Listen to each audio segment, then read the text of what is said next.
What kind of monster arranges acacias and begonias in the same beds? If you've come to bask in the splendor of my latest outdoor arrangement, you're too late. They're ruined, cast into unsightly disarray by a barbaric vandal. Just go home and spare yourself the disappointment. My garden, my art, has been violated, desecrated by some vulgar wood elf who thinks being raised in the wild gives him the right to pervert my designs. Now he's threatening my life. Can you believe it? Not just a garden, the very art of gardening. Eslian is waging a war on Altmer horticulture. I represent everything he despises, so he's targeting my work. He's gone too far this time, planting stranglers to ward me away. They could kill someone. Stranglers are a stubborn breed. Hacking them up would only be a temporary solution. What I need is proof that the wood elf is responsible, so he can't do any more damage. Perhaps Eslian left something at my gardens that could be incriminating? Weeks ago, Eslian came here to convince me that wilderness should be allowed to grow unchecked and untamed, as in Greenshade. Obviously, I found his argument lacking. It wasn't long after that the tampering began. Of course, but they are of little help. Can't spare time for criminal mischief. It seems sullying our pristine lands doesn't count among the worst things all these Nebara are up to. It's obvious who the culprit is, but I lack proof, so he runs free. The wood elf's tampering is sloppy, careless, maybe even thoughtless. I'm sure he's left traces of his work. A discarded trowel, foreign seeds, his own dung, or whatever a wood elf uses to fertilize soil. It'd be trivial if not for the stranglers. I am the foremost authority of the Altmer botanical arts. My vision has literally shaped the lay of the land from Alinor to Sunhold, and my best arrangements grace the royal palace. If you take issue with our methods, you take issue with me. Occasionally, there are always up-and-comers looking to stir up controversy or make their mark, but no one who desired any respect in the field would stoop to sabotage or assault. He called our wilderness sterile and artificial. Nature is unruly and chaotic, but he's rather missing the point. Orderly cultivated gardens are a refinement of the raw. A plant lacks the intelligence to reach its true potential. It must be guided. Those monstrosities aren't native to any isle of Somerset, and they couldn't have crossed the seas naturally. Even if they could, the stranglers would be more widespread. They were brought here and planted deliberately among my arrangements. Oh, sorry. It's safe over this way. Follow me.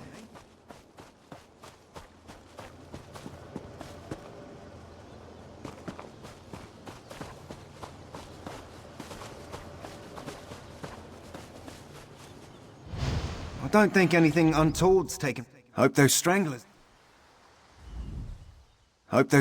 didn't hurt you. They're ornery buggers. Nearly ate my fool cousin one time, but he was so drunk that... no, never mind, not the time. As you can see, there's a bit of an infestation. Real mess. Has me a bit at a loss. Oh, have we met? Sorry, I don't remember. Never been good with names, or faces, or most details, really. Mom used to say my head would drift straight into the clouds if not for the canopy. Were you looking for me? Me? No. Well, yes, but not intentionally. You see, my brother's a bit of a prankster, and strangler seeds look a lot like white acacia. The short of it is, I did plant them. I just didn't know they were stranglers, and now I'm trying to get rid of them. Killing them's not the hard part. I'll brew a poison that'll choke the roots until they're brown in the fronds.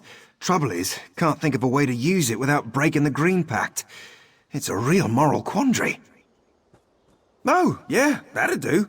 Whew, that's a load off my shoulders.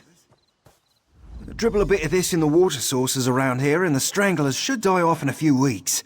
Just the stranglers, though, promise. I should go apologise to Vinify for this. Vandalise? Me? I'm not the one herding plants in a cramped little rows. Lashing vines to stakes, amputating the branches of perfectly healthy trees to warp them to some unnatural ideal. I was just showing her what natural beauty looks like. Well, the moment I spoke to her, I could tell she'd never seen untamed wilds. Her entire concept of nature is perverse, if I'm blunt. I thought if I could breathe some life into those sterile gardens, she might finally see what she's missing. Well, I'm sure this little misunderstanding with the Stranglers didn't help my case, but that's a bit much. I should clear things up with Vinifwe before this situation gets any more out of control. All the stories I've heard about Somerset described it as a paradise. Pristine, idyllic, beautiful. The moment I heard the High Elves were opening the Isles to visitors, I knew I had to see them. Now that I'm here, it just feels fake. You know, artificial. Like everything is an imitation. It's like nothing can be its true self. Everything, down to the last blade of grass, has to be manicured, forced to be something it's not. It's not beautiful. It's tyranny. But it's the wilderness. Birds make their nests and Bosmer grow their homes. But beyond those borders, it's Ifra's domain. I don't expect everyone to abide the Green Pact, but enslaving the land like this just feels wrong. Sort of a vow, a promise to the Green, that we'd protect it from harm and in return it would be our own. Now, I know we're not in Valenwood, but those seeds are of the Green, and the idea of harming them makes me sick to the core. Better believe it. Any Bosmer who so much as plucks a petal from the Green is doomed to the ooze. Song left unsung forever after. Like you never were. Even if you don't think much of yourself, there's something to fear in that. For you, sure, it's not your pact. For me, I'm hoping so. I'm supposed to protect the Green, but we're a long ways from there. Ifra, forgive me if I'm wrong. I told you, this is all just a misunderstanding. Oh, friend, a little help? Hi again. In a bit of a bind, as you can see. I tried to apologize, I really did, but she's telling the prosecution I've been terrorizing her. I could use some good news. How'd you fare with those Stranglers? Oh, thank Ifra for that. It'll take some time for them to die off, but they'll be too sick to hurt anyone soon. Could you explain that to the good officers of the law here? How this was all an unfortunate accident and I helped make it right? I did meddle a bit, but I didn't mean any harm by it. Surely tossing me in jail's blowing the whole thing out of proportion, right? Promise I'll never do it again. I'll even transplant my additions someplace where they'll be appreciated. Oh, you're a regular saint. I knew the minute I met you that we'd be peas in a pod. You can count on me to do right by Vinifwe. Still don't agree with her, but I'll think of a better way to make my point once this is all blown over. You must be the concerned bystander I'm hearing so much about. Both Vinifwe and Esleon claim you can prove their case, which begs all sorts of questions.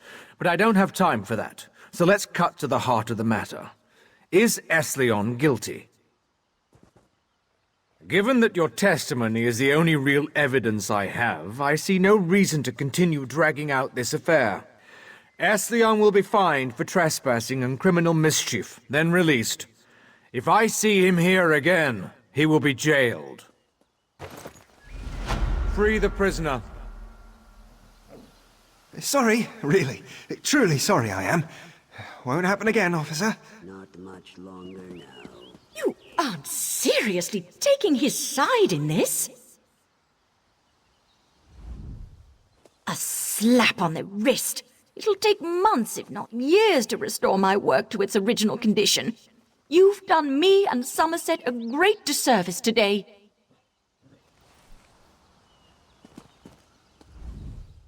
We consider this matter resolved. You may go as you please.